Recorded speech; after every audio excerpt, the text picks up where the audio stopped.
Hello, ladies and gentlemen. We're looking at the title Construction of the Sanctuary. Essentially, today's lesson looks at how the tabernacle was constructed.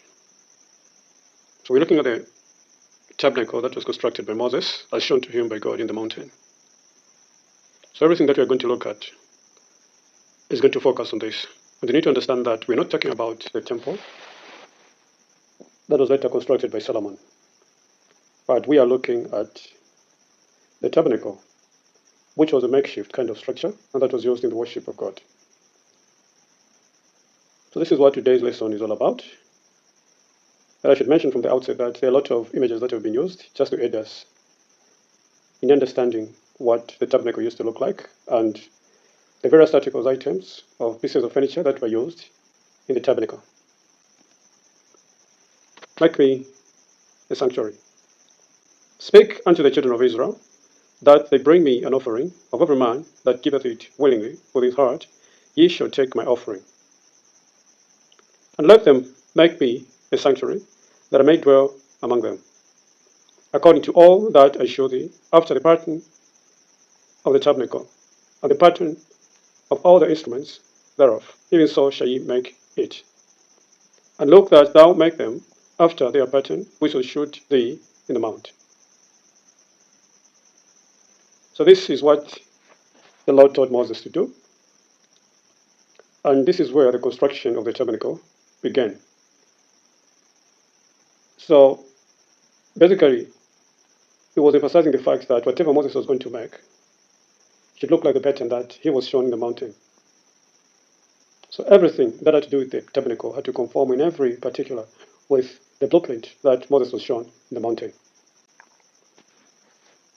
And thou shalt make a veil of blue and purple and scarlet and fine twined linen of cunning work. With cherubims shall it be made. So we're talking about the veil or veils that were made in the sanctuary, and it was told them to make them of blue, purple, and scarlet. There was also fine twined linen that was made. That was made of cunning work, and it has figures of cherubims in it. Some kind of embroidery that was employed in the making of the veil or the curtain. And the veil shall divide unto you between the holy place and the most holy. The building was divided into two apartments by a rich and beautiful curtain or veil suspended from gold-plated pillars, and a similar veil closed the entrance of the first apartment. So there were two such veils that were made.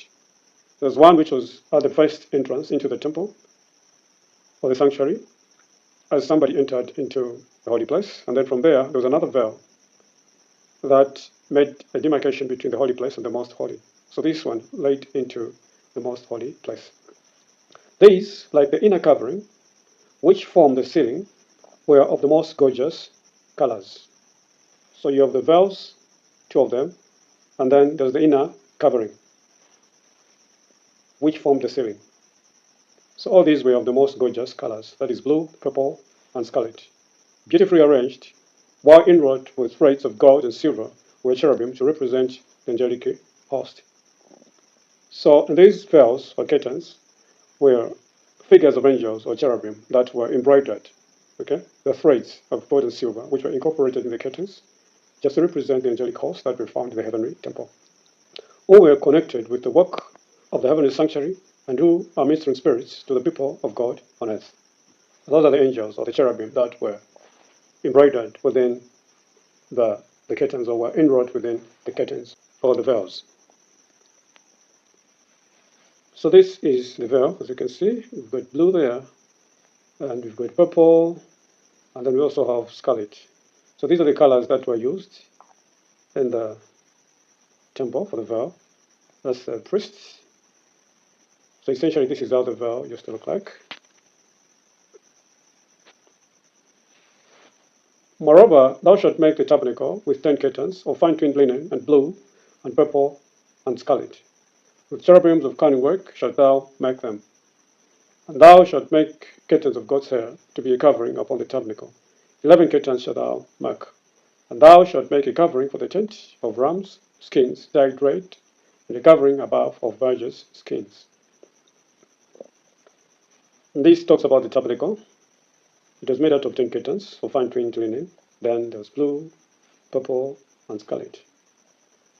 I think this is what was even used in the veil. Then there were also cherubims of cunning work, okay, which were wrought in the curtain. And there were also curtains of God's hair, which were to be more like a covering upon the tabernacle. And there were 11 curtains that were made. Then there was a covering for the tent of ram skins dyed red, and a covering above of birches' skins. So all these made up the tabernacle, 10 tents in number. So the sort of layers which were stacked one upon another. Okay, it was more like a stack or a group of curtains that were layered together, and this is what formed the tabernacle. Let's look at the description.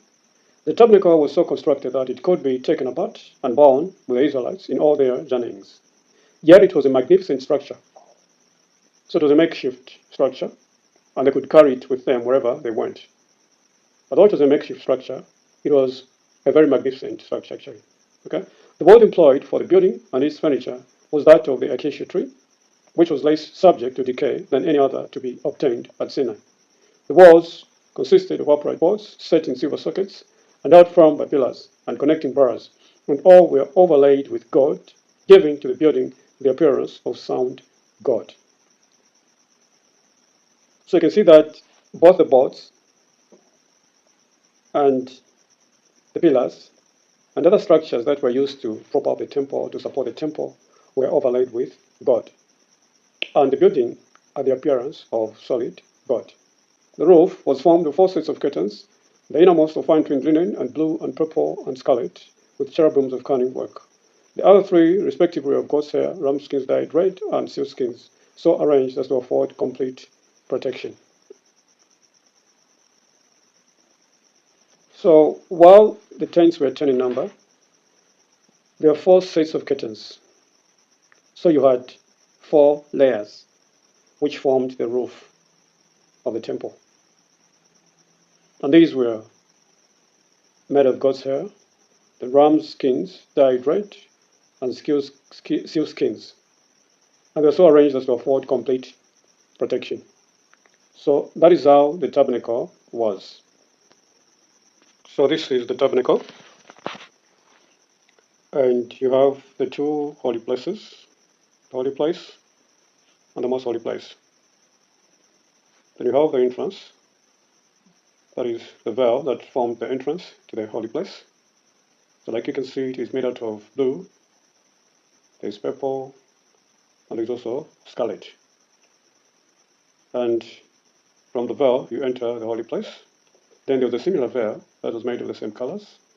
Of course, the embroidery is even shown, or the inward work of the cherubim. And then from there, you'd enter the most holy place. And these are the 4 sets of curtains which form the roof of the tabernacle. The 4 of them, of course, there were 10 or 11 curtains, should I say, which were coupled together to form each of these tents. Badger skins, of ram skins, and of blue, purple, and scarlet. And then there was also seal skins which were used to form as the topmost covering of the roof of the temple. So that is how the tabernacle was actually constructed, in terms of the way it used to look like, the tents that were used and the curtains, and how it was actually demarcated. That is, you had the 2 apartments, the holy and the most holy place. Let's look at the most holy place. Beyond the inner veil was the Holy of Holies, where centered the symbolic service of atonement and intercession, and which formed the connecting link between heaven and earth. So the most holy place, as has been explained, is what formed the connecting link between heaven and earth, because it is in the most holy place, or the Holy of Holies, where we used to find the presence of God, or the Shekinah glory. So it was a link between heaven and earth. And that is where the symbolic service of atonement and intercession was centered. So it is a very important apartment, and the priest used to enter that place only once in a year. This is the longitudinal section of the sanctuary. You have the most holy place and the holy place. So this is what you would see if it was cut in half. Okay. Of course, it's not a complete longitudinal section, but we need to understand that this is how it would look like if you looked at it from the sides. So that's the entrance, like I explained, into the holy place. And then there's another veil there, which formed an entrance into the most holy place. Then, of course, you've got pillars that are overlaid with gold. And then there are also boards there. Okay. So everything was overlaid with gold. And then you've got those articles or items that were used in the holy place. Another one is there, and there's one there. You also have another structure there, which was used in the most holy place, so it's obscured a bit. But essentially, this is how the tabernacle used to look like. We go to the mercy seat at the ark, as though we are in the most holy place. And thou shalt put the mercy seat upon the ark of the testimony in the most holy place. And thou shalt set the table without the veil, and the candlestick over against the table on the side of the tabernacle toward the south. And thou shalt put the table on the north side. So these are the instructions that were given to Moses as to how he was going to arrange the furniture or the articles within the tabernacle. So he was taught to put the mercy seat upon the ark of the testimony, or the ark of the testament, or the ark of the covenant in the most holy place. So these structures were found in the most holy place, or articles, should I say. Then he was taught to put the table outside the veil, that is, in the holy place, and the candlestick over against the table on the side of the tabernacle toward the south, and the table on the north side. So this is how the furniture was arranged. We're going to see a pictorial view of how the arrangement was. So let's look at how they were actually arranged, or how the furniture was, or how the inside of the two apartments of the tabernacle looked like. So you have a candlestick. This is in the most holy place. It's actually in the holy place. You have the candlestick in the holy place, and you can see that it's trimmed and it's burning. And then you have the altar of incense, and you can see that this is outside the veil that formed the partition between the holy and the most holy place. Then you also have the Shekinah glory, which is there. You can see that looks more like light, and that is the glory of God, which used to be found in the most holy place. And then you also have the Ark of the Covenant. Right there is the Ark of the Covenant, though it may not be so clear. I'm sure everybody can see that there's a structure or an article there, the Ark of the Covenant. And then there are those 10 commandments which are short. They're inside the Ark of the Covenant. And you've got the two cherubims above the mercy seat, which was placed above the Ark of the Covenant. So these are the things that were found in the tabernacle. Let's look at the Ark of the Covenant. And they shall make an ark of shittim wood, and overlay it with pure gold. In the most holy place was the ark, a chest of acacia wood, overlaid within and without with gold, and having a crown of gold about the top. It was made as a depository for the tables of stone, upon which God himself had inscribed the 10 commandments. So the ark, which was made of shittim wood and was overlaid within and without with pure gold, served as a depository. And it was in the ark where you would find the tables of stone, upon which were written the commandments of God. And these were actually inscribed by the hand of God himself, when placed in the Ark of the Covenant, which was nothing other than some kind of a box. And it used to contain the two tables of stone on which were written the 10 commandments. Hence, it was called the Ark of God's Testament, or the Ark of the Covenant, since the 10 commandments were the basis of the covenant made between God and Israel. So the ark, or the box, was referred to as the Ark of God's Testament, or the Ark of the Covenant. The reason being that the covenant that was made between God and Israel was based on these 10 commandments. So this is how the Ark of the Covenant used to look like. And you have the mercy seat right there. And it's on the mercy seat where you had the two cherubims. And within the ark is where you'd find the Ten Commandments. That's where the Ten Commandments were actually found. That's where they were kept or deposited. The law of God. Let's look at the law of God. And he gave unto Moses, when he had made an end of communing with him upon Mount Sinai, 2 tables of testimony, tables of stone written with the finger of God. So that's according to Exodus. Moses was given 2 tables of stone. And these stones were inscribed the Ten Commandments, which were written with the finger of God. The law of God enshrined within the ark was the great rule of righteousness and judgment. That law pronounced death upon the transgressor. But above the law was the mercy seat, upon which the presence of God was revealed, and from which, by virtue of the atonement, pardon was granted to the repentant sinner. So we can see that the law served a very important role in the Old Testament, and we are taught that it was the great rule of righteousness and judgment, which thing I should think hasn't changed even now. So that law pronounced death upon the transgressor. And we know that every time somebody transgressed the law, in some instances they were even killed. But we're taught that above the law was the mercy seat. And the mercy seat used to be found above the Ark of the Covenant. Above the Ark of the Covenant was the mercy seat. Then upon this mercy seat, the presence of God was revealed. And from this mercy seat, by virtue of the atonement, pardon was granted to the repentant sinner. I'm sure we are connecting the link between the law and mercy. We'll see that every time somebody broke or transgressed the Ten Commandments, and they repented, and they brought the offering, then they were granted mercy from the mercy seat. Thus, in the work of Christ for our redemption, symbolized by the sanctuary service. So the sanctuary service symbolized the work of Christ for our redemption. Mercy and truth are merged together. Righteousness and peace have kissed each other. So there was mercy, and then there was truth. There was righteousness and peace. These things were brought together through the Ten Commandments and the mercy seat. That's what we're being taught here. So these are the Ten Commandments. You can see these are 2 tables of stone. On the first table of stone were 4 commandments, which talked about the relationship between man and God.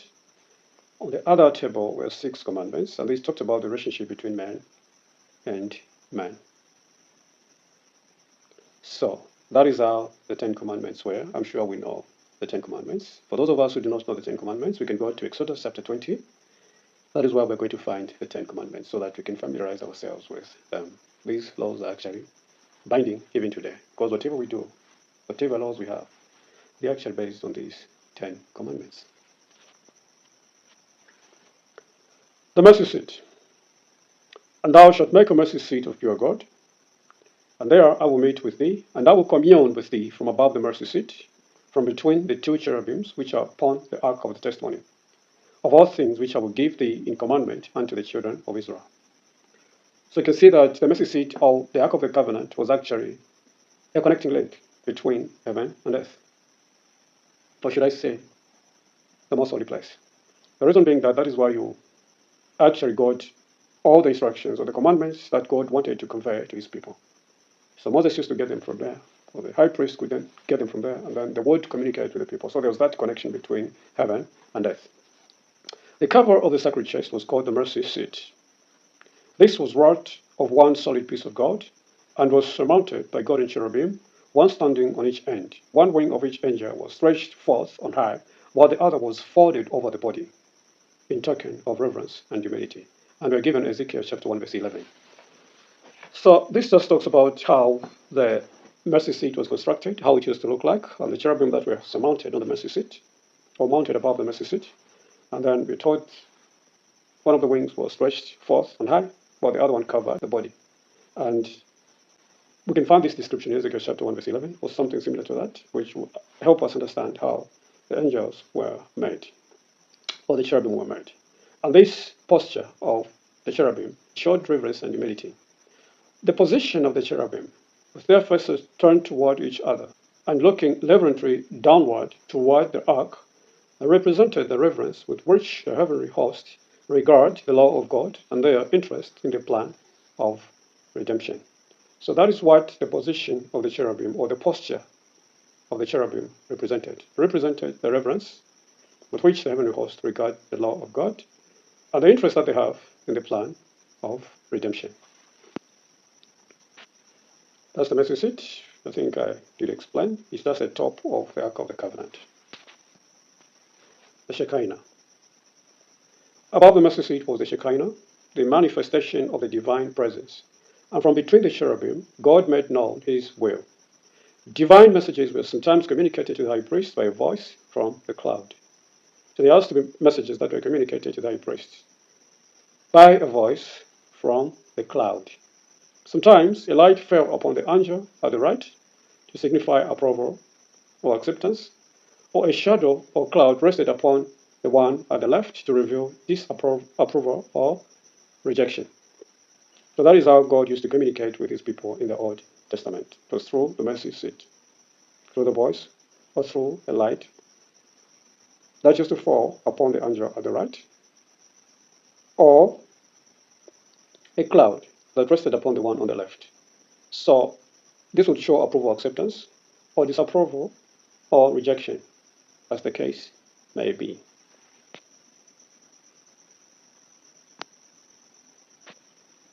That is the Shekinah, which used to represent God's visible presence. So those are the cherubims, and then the glory used to dwell in between the cherubim. And you have the high priest standing before the mercy seat, communing with God. The table of showbread.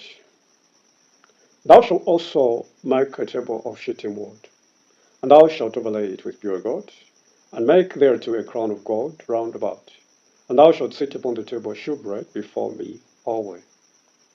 So there's a table that was made out of shittim wood, and it was overlaid with pure gold. It used to have a crown of gold round about. That is, on the edges of the table was a crown of gold. Then upon this table was set what was referred to as shewbread, and it used to be set there all the time. In the first apartment or holy place were the table of shewbread, a candlestick or lampstand, and the altar of incense.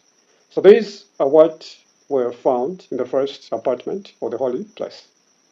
The table of shewbread stood on the north with its ornamental crown. It was overlaid with pure gold. On this table the priests were each Sabbath to place 12 cakes, arranged in 2 piles and sprinkled with frankincense. So that is what used to be found on the table of showbread, the 12 cakes, and they were sprinkled with frankincense. And they used to be in 2 piles. Okay? The loaves that were removed, being accounted holy, were to be eaten by the priests. So that is just a further detail on the loaves of bread that used to be found on the table. They were not thrown away, they were eaten by the priests every time they were changed. So this is the table of showbread. You can see that's the crown around the table. There's 32 piles of loaves of bread. And of course there is a jar, which should be one of those vessels that were used in the service. Candlestick. And thou shalt make a candlestick of pure gold. Of beaten work shall the candlestick be made. His shaft and his branches, his boughs, his knobs, and his flowers shall be of the same. That is, of pure gold. And 6 branches should come out of the sides of it.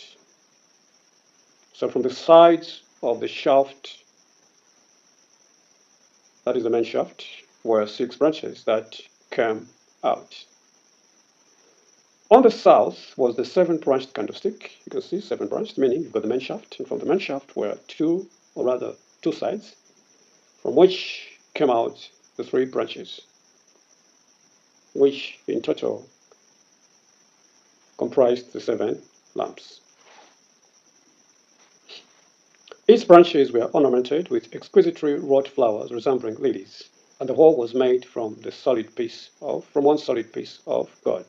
There being no windows in the tabernacle, the lamps were never all extinguished at one time, but shed their light by day and by night. So when putting out the lamps, not all of them were extinguished. There were some which remained burning, so there was light throughout during the day and during the night. This is the candlestick. You see it's burning, it's framed. And then you have the hall just behind the candlestick, all of God. Boards. And thou shalt make boards for the tabernacle of shittim wood, standing up. 10 cubits shall be the length of a board, and a cubit and a half shall be the breadth of one board.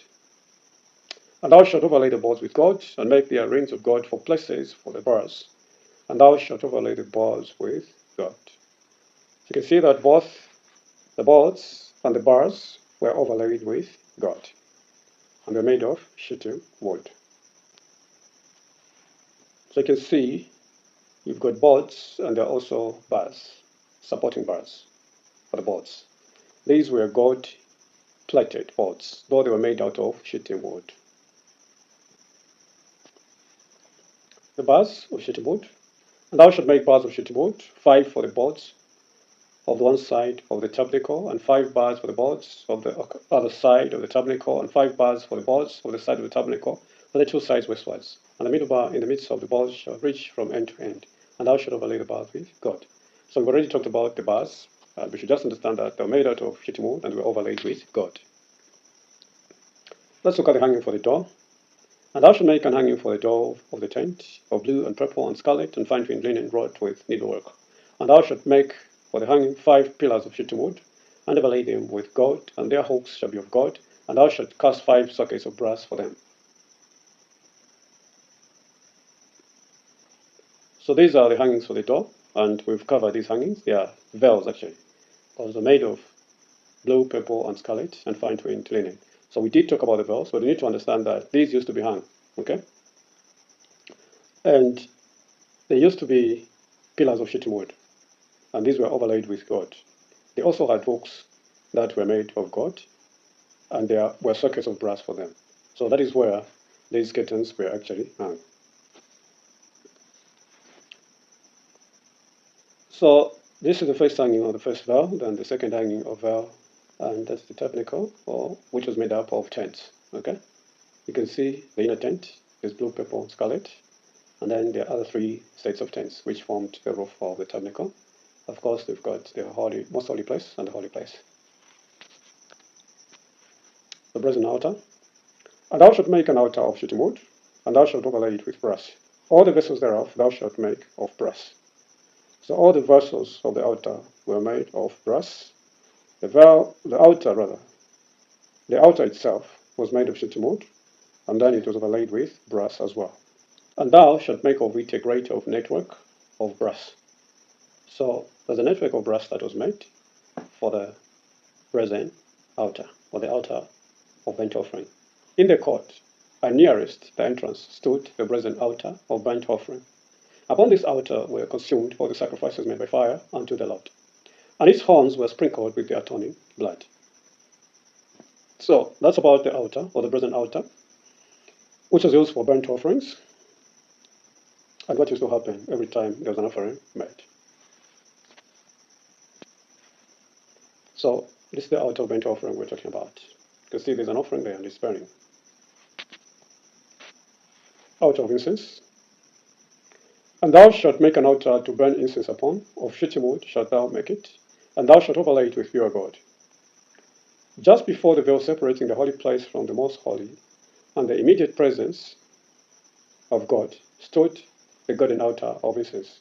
Upon this altar the priest was to burn incense every morning and evening. Its horns were touched with the blood of the sin offering, and it was sprinkled with blood upon the great day of atonement. The fire upon this altar was kindled by God himself, and was sacredly cherished. Day and night the holy incense diffused its fragrance throughout the sacred apartments and without, far around the tabernacle. So incense used to be burned every morning and every evening. And we are told that this was burnt, or used to be burnt on the altar of incense, and then there used to be an atonement made for this altar of incense as well. Blood was sprinkled upon this altar on the Day of Atonement. And the fire was kindled by God Himself. It was holy fire.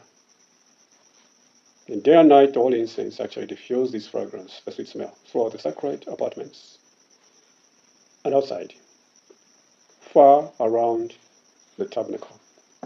So there's that sweet smell you would smell every time you approached the sanctuary. This is the altar of incense. You can see that it's used, looked like one item that was made out of pure gold. Because though it was made out of wood, it was plated or covered with gold. The court of the tabernacle, and thou shalt make the court of the tabernacle. The sacred tent was enclosed in an open space called the court, which was surrounded by hangings or screens of fine linen suspended from pillars of brass. So this is what formed the court of the tabernacle. There were hangings or screens of fine linen, and these were suspended from pillars of brass. The entrance to this enclosure was at the eastern end.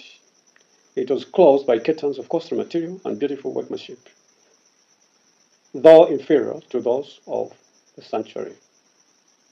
So the material was costly, and beautiful workmanship was involved in the making of these curtains, but they were inferior, or used to be inferior, to those of the sanctuary.